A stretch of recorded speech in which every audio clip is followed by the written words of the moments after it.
Ndege hiyo ya shirika la Kenya Airways nambari 507 aina ya Boeing 737 ilikuwa na safari ya mikondo miwili kuanzia Abidjan, Ivory Coast kupitia Douala, Cameroon kabla ya kutamatisha safari jijini Nairobi.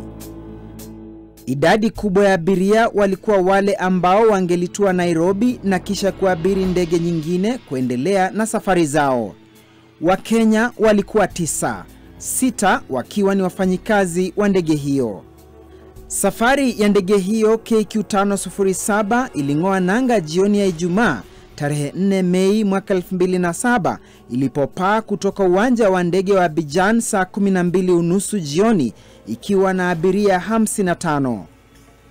Saa 4:01 usiku ikafika katika angatua ya Douala ambapo abiria 38 walidondoka chini na wengine 91 kuabiri kwa mkondo wa pili na wa mwisho.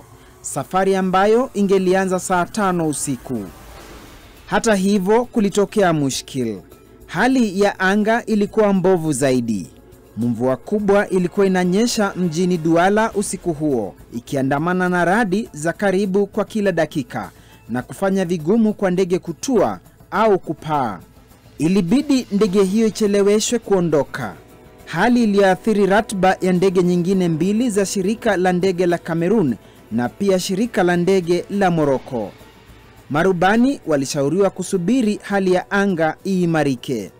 Lakini ilipokaribia saa 6 za usiku, kwa kuwa tayari ndege zilikuwa zimelazimika kusalia uwanjani kwa muda wa saa nzima, rubani wa ndege ya Kenya Airways aliamua kuanzisha safari liwe liwalo, kupaa hadi Nairobi. Ndege hiyo ilitarajiwa kutua Nairobi saa 12:15 asubuhi siku ya Jumamosi tarehe 5. We were actually expecting a flight from Douala which is going to connect into China. Now Africans are basically traders. And the airline business works with traffic flows. So what their traffic flows of people have come from West Africa, going to China, going to India. Now, at that particular morning, 5 a.m., the aircraft did not arrive. The signal had been, before it was raised by the operations team, I think it was 3 or 4 hours. Before we were then asked to come together as a team, because it's all across the board.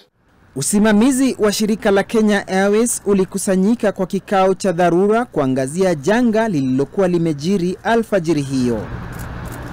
Initially, people took a little time, not too much by the way. People arrived there quite quickly. Took a little time to acclimatize,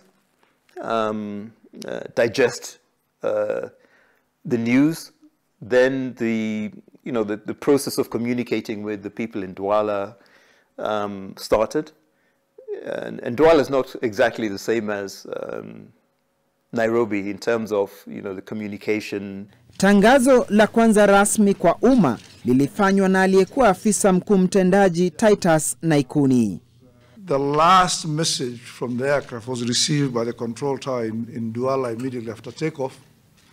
But thereafter, the tower lost control or lost contact with the aircraft. And so far, we have not, and nor has the tower been able to establish contact with the aircraft. Ikachukua zaidi ya siku 2 kabla ya mabaki ya ndege hiyo kupatikana. Tukio lililofungua ukurasa mwingine wa kutafuta majibu ya maswali chungu nzima. I was a bit surprised because what I knew is that the routing of the aircraft was overland. And I asked myself a few questions, at that moment. Why is it that it would take 2 days to locate an aircraft that has crashed over land? If it was crashed over sea, that would be different, because once an aircraft goes into the sea, it's hard to locate it. Aliyekuwa waziri wa uchukuzi Chirau Ali Mwakwere ndiye aliongoza kundi lililofika eneo la mkasa wa ajali kwa mara ya kwanza, wakiandamana na wanahabari punde tu walipopata habari kwamba mabaki ya ndege hiyo yalikuwa yamepatikana. Simulizi zao zikiashiria butwaa iliyowapiga punde tu walipofika sehemu hiyo. We were not prepared for what we were likely to see that night. So we trekked in the forest. I think it took us an hour or so in this swamp of a forest to get to the plane crash site.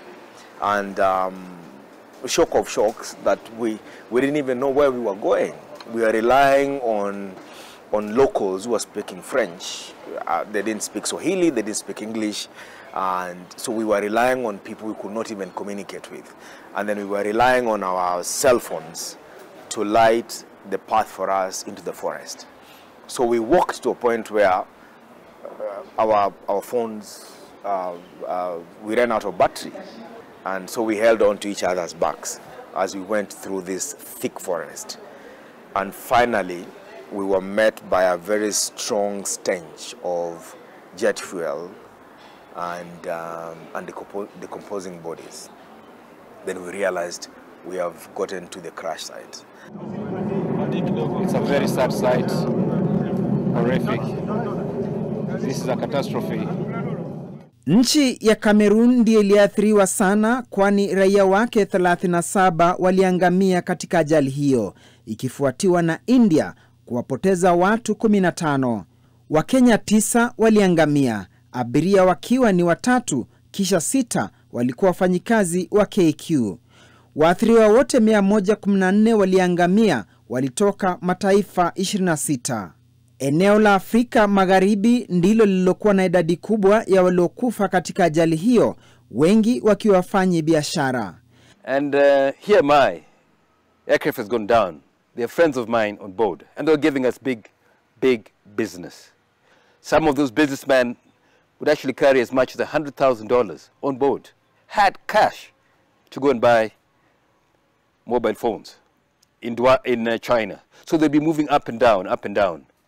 Ajali hiyo ilikuwa pigo kubwa kwa shirika la Kenya Airways, kwani ndege hiyo ilikuwa ingali mbichi, ikiwa ni miezi 6 tu baada ya kununuliwa.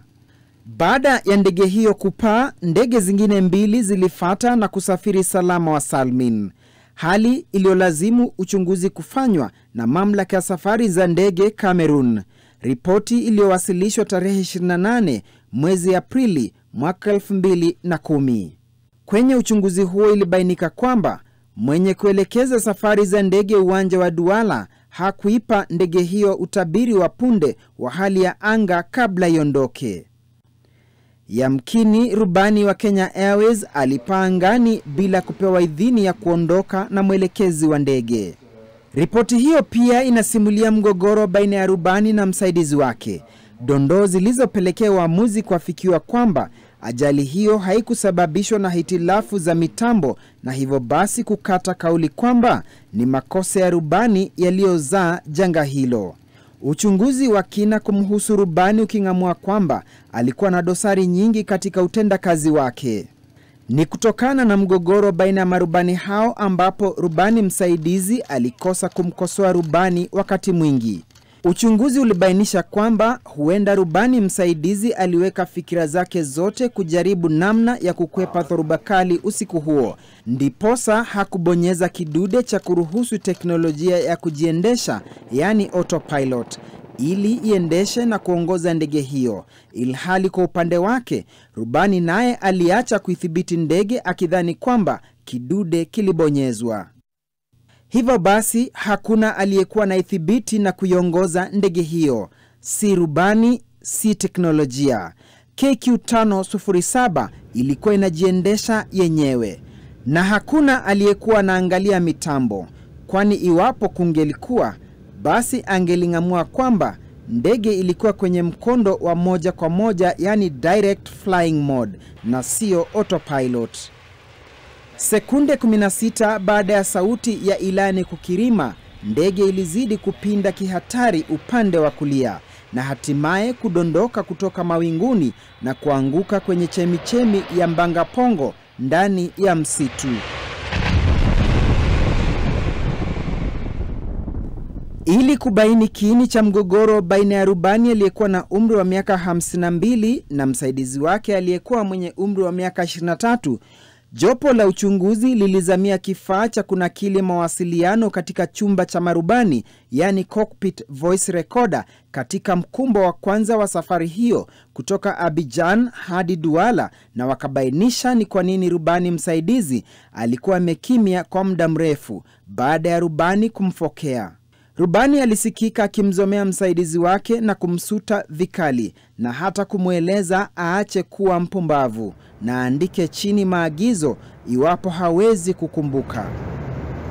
Wakafikiana kwamba ndio maana rubani msaidizi alikuwa amejinyamazia wakati mwingi. From my initial investigation on the ground, it was that there was a disagreement between the first officer and the pilot.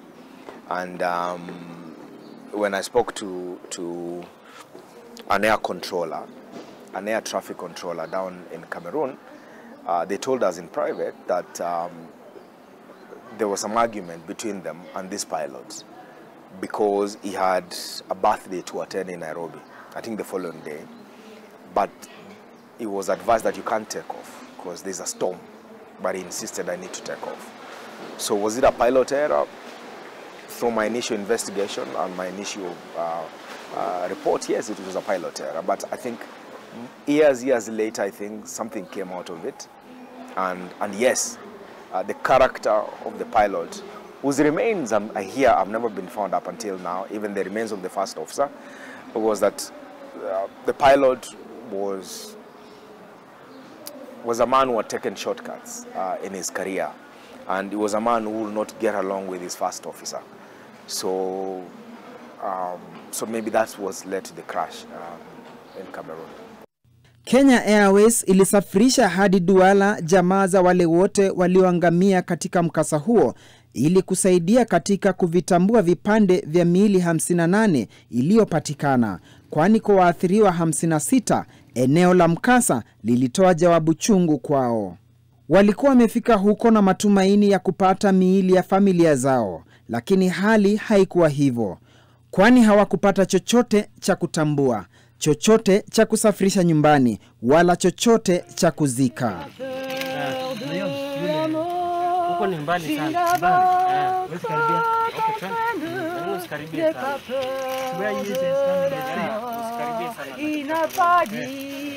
Que tu coulerais, il n'a pas dit que tu sombrerais, il a dit.